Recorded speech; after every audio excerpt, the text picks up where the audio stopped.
Hey, all you needy bards and bardettes, welcome back to iCast Vicious Mockery. A show about Hadar, about sensitive coyotes. And about how to get people to pet you instead of focusing on their podcast. Yeah, I mean, if Basket's on the show, then that's certainly true. You guys are going to learn some lessons today from her. Yeah, she's going to teach you all about it. Look at this waggly tail. just in case you know someone who should be doing a podcast right now, but is instead petting a dog. Yeah. I mean, I'm not throwing shade on any particular person or anything like that. What choice did I have? That's what I'm saying. Yeah. Yeah, she jumped up. She knows the methods. She knows the strategies of the most successful pet recipients in the... Whoa. Ooh, that was close. Man, every time she runs past, she almost destroys the entire... Because if she pulls on this... My desk is holding up probably 70 pounds of equipment. Yeah, it's a lot. And it is the cheapest, flimsiest IKEA desk. In fact, like per dollar spent on the desk, it's holding 2 pounds of equipment. That's amazing. That's amazing. Really good. That is amazing. It's not like a $600 desk or something. You know what I mean? Like, right. It like, because that would, that's a terrible cost per weight holding ratio.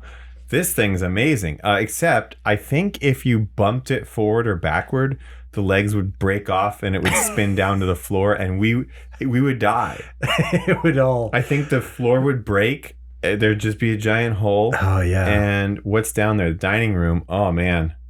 It would probably mess up like a quilt Anna's working on. Yeah, and that's how you know you're really in the doghouse. Mm-hmm. Which we should get a doghouse already because we have a dog. And like, so what are we doing? Yeah. She doesn't even have her own house. Like, come on, Basket, go in your house. She won't go in her house because she doesn't have one. She does, kind of. Yeah. Do you even have like a 401k? I bet she doesn't. Basket, you got to start pulling your weight. You got to get good. But don't pull on my desk, please. But not the desk. Yeah. Okay. Anyway, I'm Matt. I'm Austin. Did we not say that? I don't think so. That's no. all right. We didn't say that. Yeah. They already know who we are. You don't know. This could be their first episode. That's true. Hey, if this is your first episode, write a comment below of which episodes you're going to watch after this. Mm-hmm. I can think of about 89 other episodes right now off the top of my head that I think you should watch. But, let me know if you find more or something like that. That'd be cool. This is episode 90, huh? This is episode 90. Oh, as far as we know, we're sitting here recording this. If I didn't mess up numbers or something, which I've done in the past, but it looks pretty good this time. I think we're on episode 90. How exciting. Yeah, if this episode was a temperature Fahrenheit, it would be extremely comfortable. Comfortable to the point that it would nearly put you asleep. It'd be perfect. It'd be great. 90, yeah. Yeah, it'd be like nice and great. If it was a temperature Celsius, it would burn you very badly. Dead. Yeah. Potentially you would be dying. Yeah. Oh, well, like if the air was this temperature around you, yeah, you'd be pretty dead. You'd be a lot more dead than you were a little while ago. Yeah. Right. That's what I mean. Yeah. Uh-huh. But you'd also be able to make a pretty good tea with this. Yeah. It depends on the tea. Yeah. Not all of them need boiling. Oh, you know what? You could get a nice like oolong tea. Could be pretty good at I believe 90 Celsius. So yeah, that'd be rad. I do like tea. Yeah. Basket, do you like tea? She does not. Probably not. It's too bitter for her. Oh yeah, that would. Yeah, as a dog, no way. No, they hate that stuff. No, they wouldn't like it at all. Yeah, she won't even eat her medicine when it's covered in peanut butter. What? But it's covered in peanut butter. Yeah, she knows how to lick off the peanut butter and use her teeth to filter it out like a blue whale. She's like a little blue. Actually, I guess they filter the opposite direction. I watched a post somewhere that was like, hey, having trouble with your dog refusing to eat their medicine? Mm-hmm. Just cut up some chicken for dinner put it in a piece of chicken, Mm-hmm. and then drop it on the floor and pretend like they're not supposed to eat it. And then they'll eat it whole. Yeah, like really fast. They absolutely would. Yeah, that would work on her. That's for sure. In fact, if I just said, "Hey," like if I just took her medicine and I was like, "Don't eat this," and I left it out, she'd eat a whole thing of it. The probably whole thing. Yeah. Yeah. Which would, I don't know what would happen exactly. She'd be cured. I guess so. Probably. She would never be able to pee again. She just wouldn't do it anymore. Like she wouldn't be able to, or she wouldn't have to. I guess she wouldn't have to. There you go. She probably would still do it for fun. Yeah. Though, because I think she does. Have you ever thought about that? What if, not peeing specifically, but what if you could be free from the shackles of eating? Like you don't have to eat anymore. You could survive without it. Personally, I feel like I still would. Yeah, I mean, sometimes. I like food, but if I didn't have to eat, well, okay, it's hard for me to imagine a world where I don't have to eat. Yeah, it's hard to imagine. Because, I know. like, what constitutes my body then? How do I like change its composition and stuff like that? No, oh, I see what you mean. Like, how do I build muscle? How do I, yeah, like, how do I grow fingernails? What's happening there? Like, do they just stop? That's fine. I actually don't want those to grow. But yeah, exactly. But then again, if I trim them down too far by accident, that the like one last time that I have to trim them, I'm screwed forever. Screwed forever. I'll never be able to use my finger again. Yeah, and then your hair would stop growing. And besides that, I guess they wear down over time and break. Right. So I need those to grow. I guess. Unfortunately. Fortunately, but unfortunate. So what do I do? Like where does all this stuff come from if I don't have to eat? That's the hard part for me. But if my body, like, let's just say it would just do whatever I wanted. Mm-hmm. And like, if I was like, what would be pretty sweet right now is if I like didn't, like I broke my fingernail, it'd be sweet if it grew back right now. Okay. So in that case, yeah, then I would take that option to not have to eat anymore. And I'd probably only eat on occasion. Yeah. Like I'd go out to dinner still with people and eat. The other thing that would worry me? Although I guess if my body just does whatever the heck I want, it would be fine. But I'd be worried that I wouldn't be able to eat a huge amount anymore, which would suck for if I go to a buffet with somebody. Yeah, because you got to get your money's worth. Well, you have to get your money's worth. Mm-hmm. And if you don't eat more than them, they'll think they're better than you. Yeah, you're a failure in that case. Yeah. Like a buffet. Buffet is actually, did you know it's the French word for competition? I believe you. Yeah. So like the French term for a buffet is like buffet du restaurant, but like said in like a gross French accent. Yeah. Buffet de restaurant. Oh no. Yeah. So that's the French term for it. And it's literally like just imagine Kobayashi eating hot dogs, but like French people. Oh, the Dragon Maid? Yeah, Miss Kobayashi's Dragon Maid eating hot dogs, but they're French people. Okay. Got it. Yeah. So does that paint the right picture? I think you got it now. Yeah. I do. Yeah. Yeah, we've been ragging on the French quite a bit lately. Have you noticed? Well, I don't have any particular problem with French people. I do not like the French language. Mm-hmm. It's the world's most overrated language? I think I might have to say that right now. It could be. I might be up there with you on that one. Yeah. Which is, I mean, maybe that's like really mean to say because their language, what they do have, they have cool stuff. Like every language might have some unique and cool features. The French language is actually a highly curated language. Like there's like if you're talking like France French, I don't know about Canadian French. I have no clue. Mm-hmm. Maybe Canadian French is some kind of monstrosity, but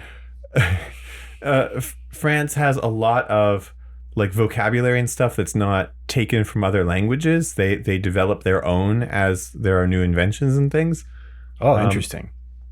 Yeah, which I think is a cool thing to do, because it sounds more smooth, and it's definitely easier.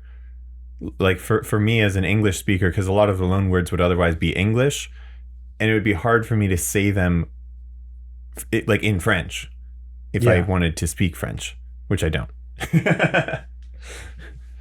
You know, I'm going to take a step back, though. I'm going to disagree with you. I think that the most overrated language in the world is English.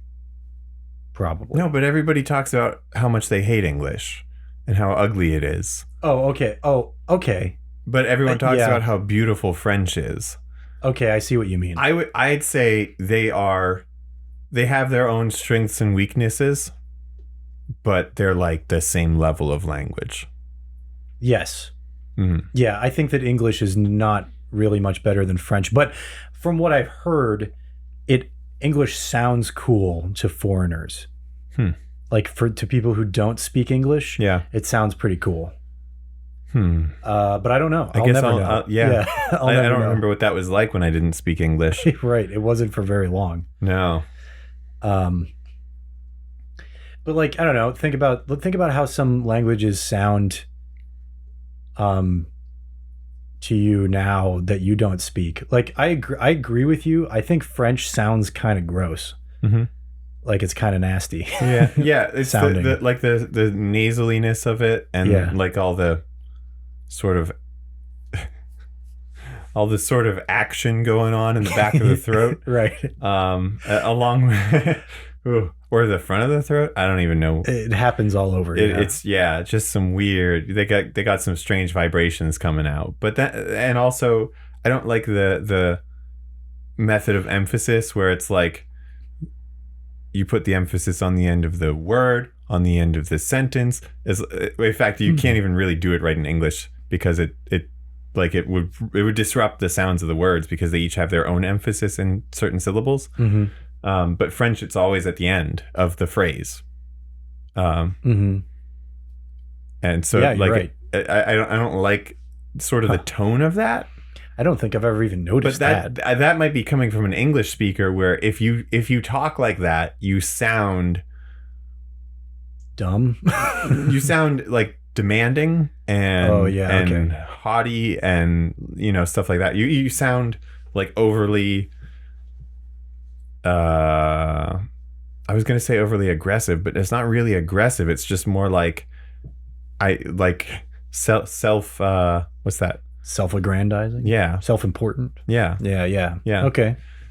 So that might be why I don't like French. It's just because my prior experience with languages is just English, which is, just has a different system of emphasis and different, different phonemes that certain things that probably sound gross to a French speaker, like the English R sound or stuff like that. Which sounds gross to a lot of other language speakers because it's so weird compared to how everybody else does it. Yeah. Stuff like that might just be my perspective from speaking English, but then it surprises me that so many English speakers love the sound of French so much.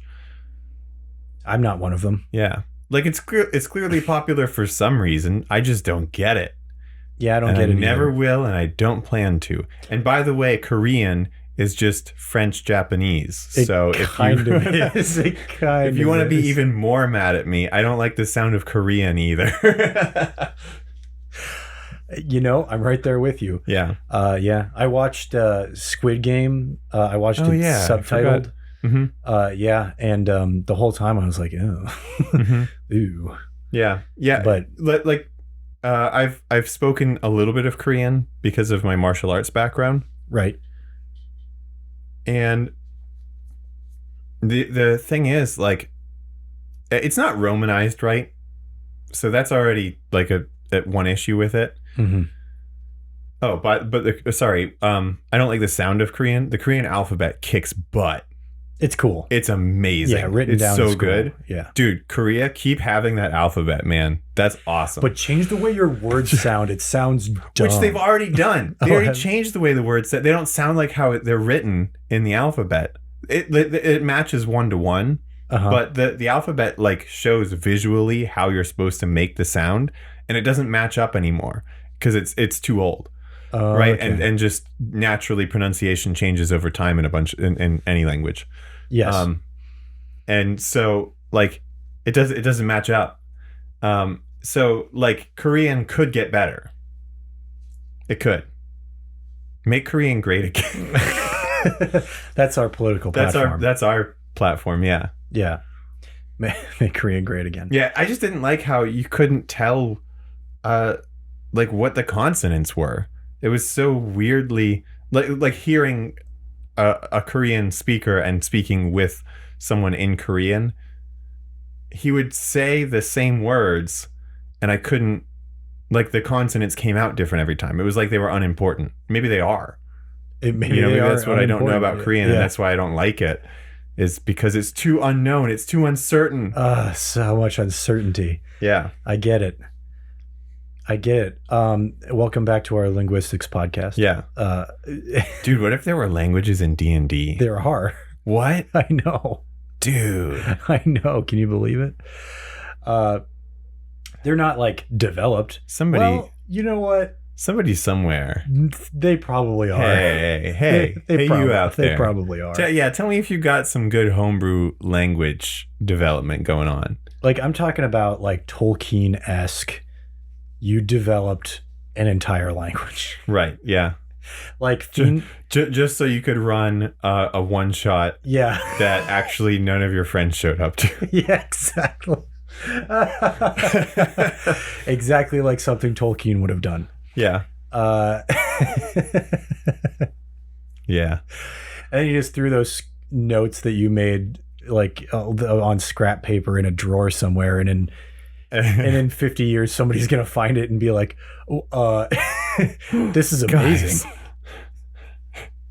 Not that I'm not trying to imply that you'll be dead in 50 years, but like you might be. Maybe. Depends on how old you are now, probably. And if you smoke a pipe like Tolkien as well, that does reduce the expectancy. Right. Yeah. So you probably only got like 35 left. That's all I'm saying. Do you speak French? Because that matters too. You only got a few days then, because Austin's coming after you. That's a threat. That's not not what we mean. No. I just mean because of all the like. Oh, the right. Like because of all that stuff going on in French, I think it causes all sorts of. It shortens your life expectancy. Yeah, there's a study on that, I'm sure. Speaking French actually reduces your life expectancy. Hey. I made this implication at the beginning of the show. Sensitive Coyote 865 has more for us. Sensitive Coyote 865. I don't mean to imply that he did any of this for us, but we are talking about Sensitive Coyote's work on our show. Right. And it is the #1 podcast on our YouTube channel. It is. On our channel, this is the best podcast around.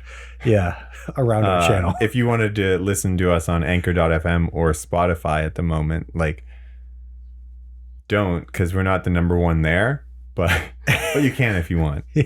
Not on there. Right. Like yeah, it's not the #1 podcast on Anchor.fm necessarily, and it's not necessarily #1 on Spotify either. Right, I wouldn't call it #1 on Spotify. But if you search "I Cast Vicious Mockery" on Spotify, it'll be the #1 podcast that comes up. Is it?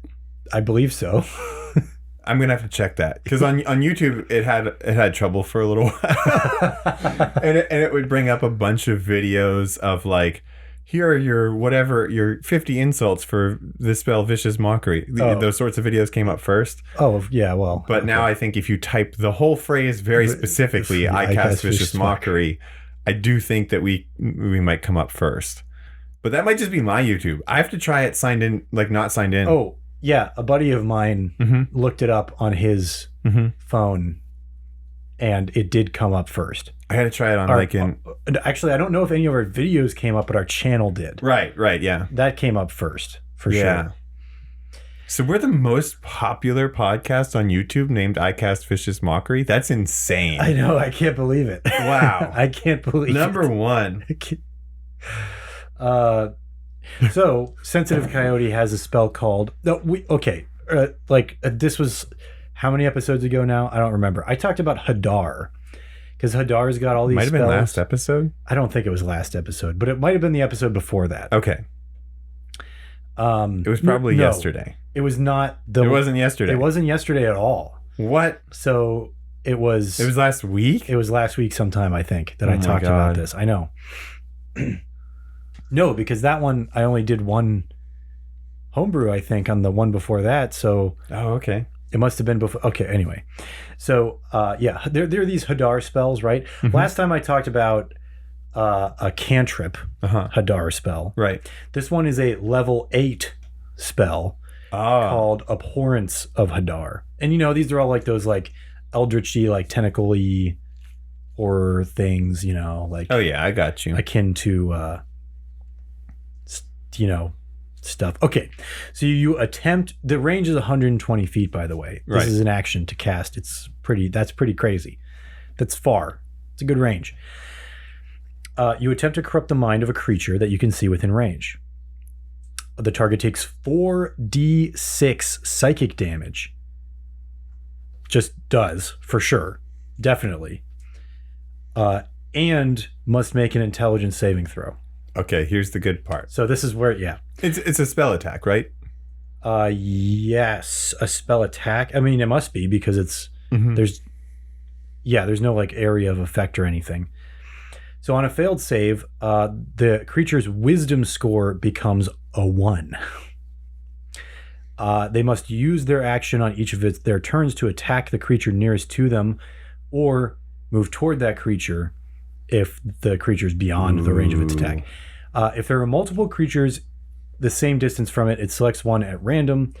And if the target cannot see any creatures, it will look after its physiological needs, eating, sleeping, that kind of thing, but it won't do anything else. The creature repeats the saving throw every 24 hours. Wow. Once it succeeds, the spell ends. So this is very similar to a spell that exists, Enfeeblement, mm-hmm. which does the same thing, except your intelligence score becomes 1. Mm-hmm. And I don't think it does damage. I'm not sure, but I don't think it does damage. Enfeeblement. Yeah, I don't think so, but I don't know off the top of my head. I didn't look it up beforehand. Look it up. Enfeeblement. Does it do damage? Put a comment in the comment section. I don't know. But I like that this is because it makes sense. It's like an eldritch being. That's what it would do. Mm-hmm. Like it's basically what cosmic horror is. Right. It's like it causes your mind to you like witness something that is beyond comprehension, and you comprehend it for a moment, and then your whole brain doesn't work anymore. Right. Well, oh my God. I mean, this spell, like imagine casting this on, some bad guy, and they end up killing a bunch of their comrades because that's kind of what the spell is meant to make them do, right? It makes them attack whatever's closest to them. Mm-hmm. And then they eventually come to, because you can succeed the save however many days later, and then they realize like what happened, and like what they did. And so not only are they stuck with this realization of the horror of the universe, but also like of the horror of their own actions. Right. It caused them to go mad, and yeah. And, that's rough, buddy. Mm-hmm. That's a pretty bad guy spell. I know. I'm thinking I could see like a lawful evil character using that kind of thing. Yeah. You're clearly a bad person, but you have overall good intentions for the world. You just don't care what it takes to get there, maybe. Oh yeah, like an anti-hero. Mm-hmm. Yeah, I could absolutely see somebody doing that. Probably getting chastised by the party's paladin afterward, but like I already did it. So like, what's up? I'm a warlock, yo. So Yeah. you know. Yeah. Yeah, it's cool. It is. It's just a cool spell. It does a cool thing. Whoever this Hadar guy is, though, we got to have him on our show. Yeah, man. Yeah, that's what I'm saying. Hadar, come on. If you're, I know you're, you're listening. I know you are listening to this. Come on the show, man. You're cool. Yeah. Oh no. Okay. The next one I have is tiny. As in, it's tiny on the screen, and I can't make it bigger. So I'm just gonna have to like look at it like really, really close here. Okay. I don't know why I can't make it bigger. TurquoisePoise. Oh, is the user. TurquoisePoise. Yes, indeed. TurquoisePoise. They have a counterspell here, but what if it was dramatic? Counterspell, but dramatic, is what the spell is called. So one reaction is, it's like counterspell. Take a reaction, 60 foot range. So you attempt to interrupt a creature in the process of casting a spell. Okay. Just like counterspell. Yeah, I've done that. Now. Both you and the targeted creature make contested spell casting ability checks. You roll a d20, add your spell casting modifier and the spell slot level you used to cast counterspell. So you add all that together. They do the same thing. They roll a d20, add their spell casting modifier, the spell slot that they're in the process of casting. The results are described below. So a lot of different things could happen. This is a sliding scale depending on not only whether or not you beat them, but how much you beat them by, or how much they beat you by, which makes it dramatic. So, here's a footnote. If you cast Counterspell on the creature, they can use their reaction to cast Counterspell back at you as a response to your Counterspell, which I don't know if that's allowed in... I don't think you can use a reaction on your turn. I don't think you can use a reaction on your turn. Yep. Oh, yep. Yes, you can. Okay, so you actually could do this technically. Yeah, you can technically counterspell somebody's counterspell, even if they're but you're in the process of casting. Yes, because you can't. Why is this the case? Because you can't cast a spell while you're casting a spell. Oh, yeah, that's true. And you're casting a spell that is being counterspelled. No, wait. Someone asked it right here. Yeah. Right. Right. Exactly. It's the same kind of thing. Even though counterspell is a reaction to cast. Oh, wait. Maybe, though. Because it's a reaction. Right. But you'd have to drop the spell that you're currently casting, because while you're casting a spell, it's considered that you're concentrating on it, even if the spell itself is not concentration. Okay. You're concentrating when you cast a spell. But at least you can stop their counter spell, so your spell can work. But no, because you'd have to drop that spell to cast counterspell technically. Well, then their counter spell still wouldn't work if you dropped the spell. Boom. You learned how to beat it. Yeah. Okay. So yeah, what's it do? Okay, so if do you want to start with what's most dramatic? If you win or if you lose? I want to know if you lose. What happens if you lose? Okay. Is this second level, like counterspell, or third or whatever? This is a third level counterspell, but you can cast it at higher levels. Okay. So if you lose, Mm-hmm. Not only is the target able to cast their spell, Mm-hmm. but you take 4d6 psychic damage. Okay. If you lose by 9 or more. If you lose by 4 to 8 points, no, it's literally just a number. Right. Anyway, if you lose by 4 to 8, they just can cast their spell normally. And 1 to 3, the creature casts their spell, but all saving throws against that spell are made with advantage until the start of the creature's next turn. So like your counterspell doesn't work, but it works a little bit. So everybody has like if they're casting like a spell that has a saving throw, the target of that saving throw has advantage now.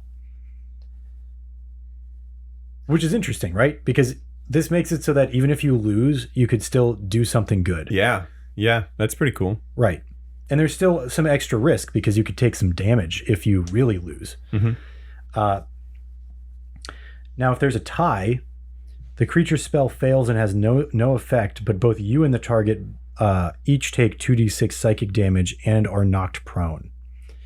That's some Harry Potter stuff right there. Yeah. You know what I mean? Like it just cancels out complete, like in a way that's like bad for everybody, basically. Mm-hmm. Okay. If you win, you win. Ba-da-ba-ba. But it's only by a little bit, like 1 to 3. Right. The creature's spell fails, has no effect, and you take 2 psychic damage per spell slot level of the failed spell. Ooh. I know. This is still rough. Yeah, that's pretty bad. That's actually worse than if you lose by 1 to 3. Yeah. You know? Which is interesting. It's like a yin yang thing. Like you don't want to win by only a little bit for some reason. Right. Yeah. But if you win by 4 to 8, then the creature's spell just fails, has no effect. If you win by 9 or more, the spell fails and is deflected back at the caster, just as like raw energy. So like it's not like the spell affects them instead, but they take 1d10 force damage per spell slot level of the failed spell. If they're casting a pretty high level spell, that could be a lot. Right. It depends, you know. But like if they're casting like even a 5th level spell, you know, 5d10 damage. That's pretty good. That's pretty good. That's pretty good. But what I like about this in particular is that it feels really well balanced somehow. And it seems like the kind of thing that would be difficult to do that with. Yeah. And I like the risk involved in it. I feel like what they were trying to go for was at the beginning, it's hard for the difference in the scores to be really high. So it's almost like you might only get a difference of 1 to 3 in either direction. So like at the beginning, you actually want to lose instead of winning, because winning, you know, sometimes isn't as good when you're low level. But then like as your chance of getting a higher difference increases, you know, there are more effects that are possible. You want to roll this out? I think that would help. Sure, we could try it out. Yeah, let's get some D2 zeros out here. All right. I got one right here. Okay, what spell are you casting? What spell level? It doesn't matter what spell you're casting, but what level spell do you want to cast? 24. All right, 9th level spell. Let's do a 9th level spell. All right, you're casting a 9th level spell. Yeah. I don't know you're casting a 9th level spell necessarily.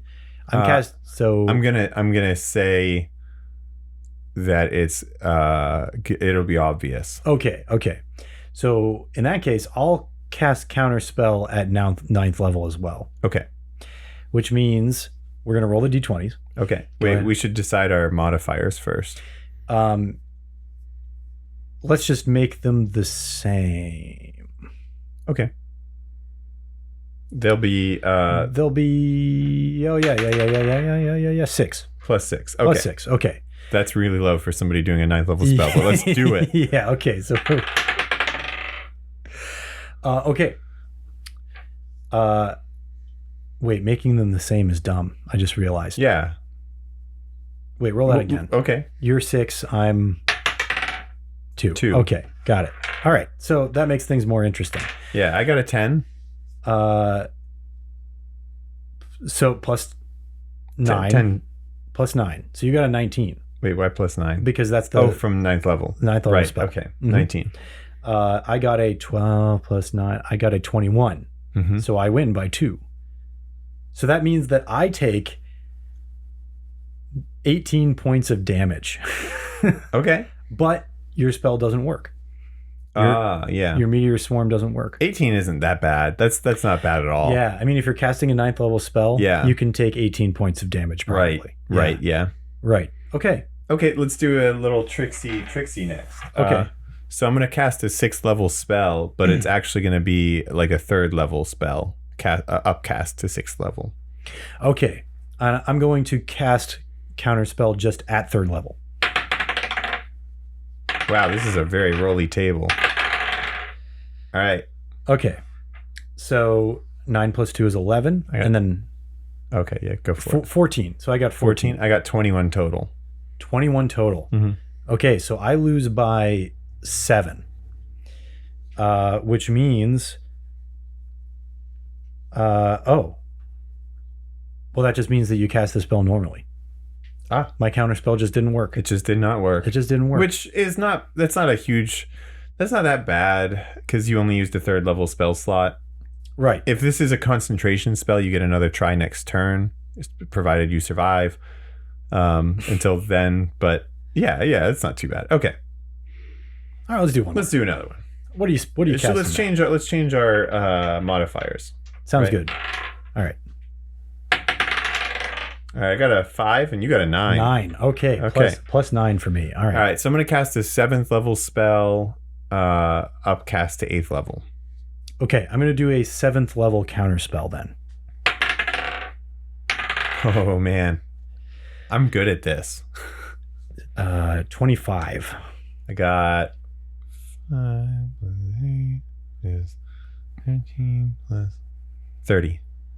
Oh, wow. Okay. My spell just works normally, right? Yeah, it just works normally. Huh. My counterspell didn't get you that time. All right, let's do another one. One more. Same parameters, but this time it's a 2nd level spell.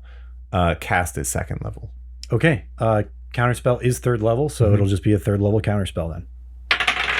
It's interesting because it doesn't automatically cancel out my spell when it's a lower level.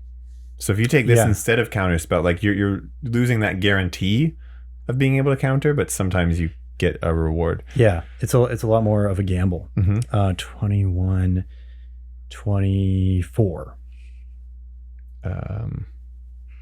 Oh, mine's very low actually because I cast a 2nd level spell. Mm-hmm. It's actually 14. Oh, okay, yeah. So,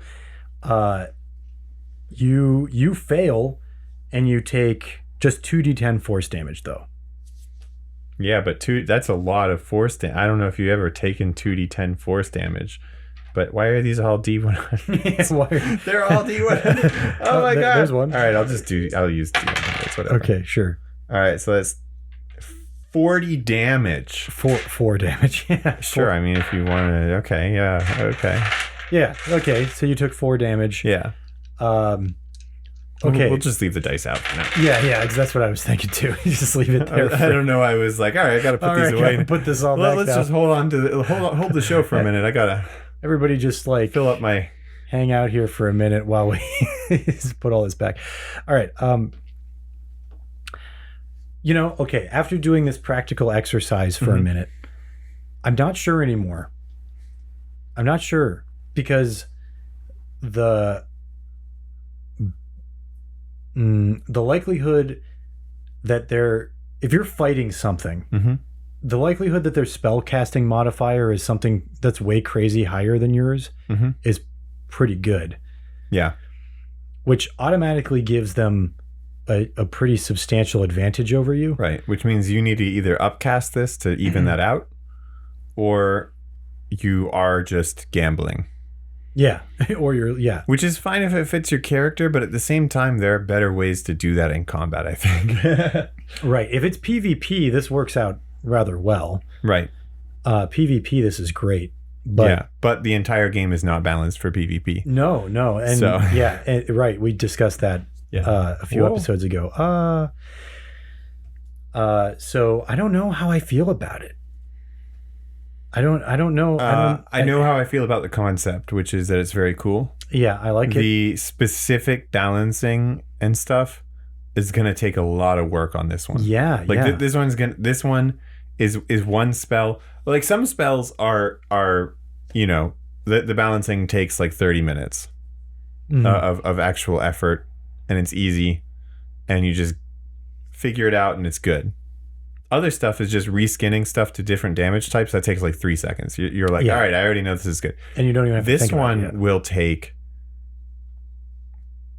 I don't want to say hours, because you could just run a bunch of like simulations on it. You don't need to actually play test it. But there is, because there's an element of risk in this spell, it kind of needs to be play tested a little too, to see if people will actually take that option. Yeah. Right? Like it needs to be good enough where the expected value needs to be net positive. Yeah. But with a big enough downside that it stings when it goes wrong. Right. And even though you take a little bit of damage, even if you succeed going above, it's not very much. No. So if you think about it, the trade-off of being able to like cancel their spell, that's it. That if you're casting Counterspell in the first place, there's a chance that probably what they're doing is really, really bad, and you really, really do not want them to do it. Right. So that's a pretty good trade. A little bit of damage for, canceling out their spell. Right. Or at least partially reducing the effect by giving that advantage. Right. Like that's pretty good. That is pretty good. That's pretty good. And if you're of a similar spellcasting modifier to your enemy, you're going to end up in that range a lot of the time of either canceling their spell and taking a little bit of damage, or you will, reduce, you'll give, I guess, them disadvantage if you look at it that way. Yeah. Well, I also really like the role-playing potential of something like this. Where you like reach your hand out, you go for the counter spell, and it works, but there's a little bit of feedback, like oh man, ouch. I think it would be interesting if this was a subclass spell for a type of wizard who, or maybe not a wizard, maybe a sorcerer or something, who like is hurt regularly by the magic. Right, it actually extracts a toll on them to use it, but the effects of it are extremely powerful. So they're kind of risking it all every time they get into a fight. But I mean, well, everybody is, I guess. But they're kind of like putting like each spell is putting something on the line, but it has that chance of being extremely effective. That could be kind of fun to play as. It might be annoying. I guess it depends on your play style, right? Like if you need to know that you're going to heal your party member at this given time or whatever, yeah, it's not gonna match for you. But if you want to be that sort of like that like unknown factor, right? Like this unknown where you just like you show up and it's not clear what's going to happen. It's just a wild card, yeah. And you're kind of mixing it up for the table a little bit in that way. And if your table likes that, if they want an excuse to fight out of situations where they're like, oh man, I was not sure we had that, then this would be a good starting point for that type of spellcaster. I think yeah, and I think you're on the right track with a sorcerer, because I think wizard isn't a good choice for something like that, just because, like, why would you choose that then? Right. Like, wizards are choosing their magic. Right. Just pick a spell that doesn't hurt, idiot. Yeah. Dummy. Yeah. Well, not just that, but also they have the lowest hit point pool of all. So, like, damage is a bigger deal to them than anybody. Yeah. Well, damage doesn't have to be the only side effect. It could be, but it doesn't have to be. That's true. Like some kind of detriment, you're saying, though. Yeah. Yeah. Yeah. Or like a condition, even, or certain stuff like that. Like, I could see, all right, so imagine Todoroki from My Hero Academia. Okay. If he gets too hot, he burns himself, right? Like, if his fire's too hot, he's balanced because he has the ice to cool it back down. So he can do these combo attacks that kind of use both. But, like, just imagine that as your sorcerer, right? I mean, that's kind of the same deal. So you could imagine, like, you have this ice spell that's really strong, but it has the chance of giving you, like, a frostbite effect, where you cannot cast spells with somatic components for your next turn. Because you can't move your hands. Can't move your fingers, yeah. Right. Like it doesn't always happen, maybe, but like, maybe it's a really, really strong spell, but if you crit, it also freezes your hands. Yeah, like some kind of wild magic sort of flavoring. Yeah. Interesting. Yeah, it's like an uncontrollable magic that just happens to use you as its conduit, because you were born that way for whatever reason. That sounds, well, I don't know. That sounds a little warlocky. Yeah, I was going to say, it sounds like a sorcerer warlock combo. Yeah. Yeah. Yeah. That's kind of cool. Yeah. I think that could be a pretty fun thing to play as. Like, you basically get all these normal spells, but they're kind of amped up in a certain way, and you add a risk to each of them. Not maybe it doesn't have to be all of them. You could have a cantrip that just does a thing. That's okay. Yeah. But, like, I don't know. Imagine if your magical hand spell, what's that called? Is it just called Magic Hand? Magic Hand. Magic Hand. You're talking about Mage Hand, yeah. Mage Hand, yeah. Actually, what could be a side effect of that? I mean, obviously, it could be like if you get if it gets damaged, you do. But yeah, that's probably not like that. Like, who's going to target a little floaty hand? Somebody could. They could. Well, it could be a thing where, like, you have to reach into. It makes it so that, because, like, as it is, if you use Mage Hand, you could, like, reach into a furnace and grab a coal out of. Oh, that's true. You know what I mean? But yeah. But if it's like what you're describing, then you couldn't do that, because you'd burn your actual hand. But at the same time, it should have some sort of buff to it as well. It should be better than regular Mage Hand in some way, but also have that drawback. Yeah, right. I agree. Yeah. And I don't really know what you can do that's better than. I mean, you can increase. I don't know how much, like, weight Mage Hand can lift. That's what I was thinking. But you can increase the limits on that, or the distance, or stuff like that. Where, like, it could even be the further you use it, or the longer you choose to use it, the more, like, you just take damage from doing it. Or something like where you have tactile feedback with it too. Like, that's the trade-off. Right. Because Mage Hand is it's a separate thing from you. You control it, but you have to, like, see it. You have to, like, know it. You have to see it to be able to control it. That would be a cool trade-off, is, like, you can do it where, like, you can control it without seeing it, because you can feel where it is. And you can even, like, sense it. So you know the general location, and you can feel things with it. So you know who you're grabbing and whatever. Yeah. You know who you're grabbing. Oh, okay. Yeah. All right. Yeah. Got it.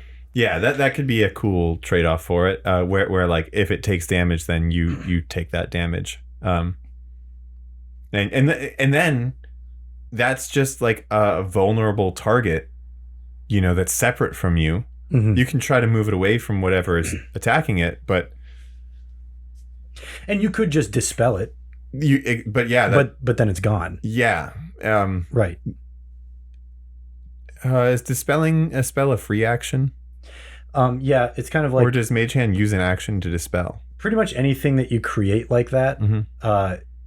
Or bonus action. You can just release concentration whenever you want, I think. Oh, and I guess unless it specifically says... Then Mage Hand would have the drawback, too, if you take damage through it, that it could knock off your concentration. I for whatever reason, I wasn't even considering that it was a concentration spell. Mm-hmm. So it almost has like a built-in mechanism there. Right. So that's pretty nice. But, all right, I'm trying to come up with another spell like... what's that called? Phantasmal Steed? Okay, yeah. Mm-hmm. So you get like a ghost horse, which gives you a lot of movement options in battle. Really good for that. But I'm thinking like the things that would make it better are if it could do damage to things, which I don't think that the Phantasmal Steed normally can, or if you gave it more movement speed, which it's already pretty good. I think it's already, I want to say 120 feet movement speed. Oh, is it really that much? I don't know. Yeah, it's really good. It's a lot. Yeah. Oh, geez. Yeah, I didn't know that. Maybe it's not 120 feet movement speed. It might be 60, but it has its own dash action it can take, or it can do a dodge action. Right. And you get that dodge, basically. So it's like pretty good. But like, yeah, I guess what would make it better is if it could do damage or things like that, right? Like... or see, the other thing I'm thinking is like you could make these spells last longer, but it could drain your hit points or things like that. Yeah, all of that stuff could be so interesting with this spell book. Or no, it wouldn't be a spell book. I guess it would be a sorcerer's or source magical source. What are they called for a sorcerer? A sorcel. Sorcel. A source. Yeah, the source. Is that what they're called? What are they called? Origin, magical origin. Oh. What are the subclasses for a sorcerer called? Yes, they're called origin. Yeah. Sorcerers are so dumb. Magical origin. Don't play on a sorcerer. Or until I release our homebrew. We'll release our homebrew book with this sorcerer's origin. That's what they're called. Sorcerer's origin. Yes. We'll put this origin in our homebrew book on Kickstarter last October, and you can pre-order that then, and you can now play as a sorcerer in an Austin approved manner, which is you have to be the worst at everything. Right, yeah. In an Austin approved manner. Yeah, I approve of this type of sorcerer. Okay. No, I don't know if I do. Well, let's roll for it. What do we think? Cool. Yeah. Well. Yeah. Let's get out of here. Yeah, let's let everybody go. You guys are free. Basket's awake, so I mean, we're rolling. What would you describe this shape as? The shape that Basket's in? Yeah. Ooh, yeah, that's a weird shape. Crescent roll. Reverse crescent roll. Reverse crescent roll, yeah. Yeah, it's a reverse crescent roll. Yeah, like instead of folding in, that's how crescent rolls go. You roll it you roll it inward, and that's the way that it crescents, but she's the opposite way. Yeah, she's rolled out. Out, yes. Who would eat that? The reverse shrimp? Oh, yeah. Yeah, she's a reverse shrimp too. Yeah, like that. Yeah. Yeah. She's bending in a way that is contrary to what you would expect any creature to bend. Yeah. And she seems totally fine with it. Yeah, she loves it. And she did it to herself. If she tilts her nose upward a little bit, it makes her snore. And then sometimes she wakes herself up like that. Right? Like, because it gets like stuck and she's like, I just almost died there. You guys see that? Yeah, I was just fighting that squirrel and like, dude, it almost got me. It tried to suffocate me. Yeah, that she does do that. You know, I've heard that dogs don't dream after they're puppies. Like when they grow up, they don't dream anymore. Mm-hmm. I've definitely seen grown dogs. She does running in their sleep and stuff. Yeah. And she will bark at stuff without opening her mouth, which is a funny sound. Yeah. Yeah. I mean, hers are so tiny. Yeah. It's like this just little squeak. Yeah. And her whole body shakes too while she's doing it. You could tell she's like right in front. She's like right in front of something, shaking at it, like this is it. I'm gonna destroy it. Yeah. Now's the time to destroy. Yeah. She looks like a kid who was drafted at 19 and like wanted no part of this, but they gave him the gun and pushed him out of the helicopter, and he was like, all right, this is it. Good thing the parachute automatically deploys. They do. Yes, they do in the military. Yeah. They do.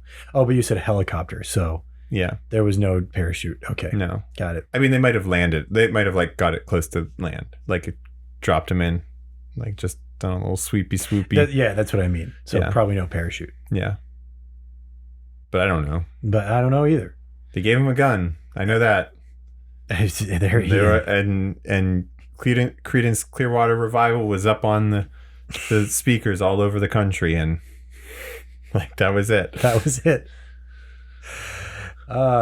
Good Morning Vietnam. Yeah. You guys ever see that movie? It's pretty good. I haven't seen it. It's rock and roll.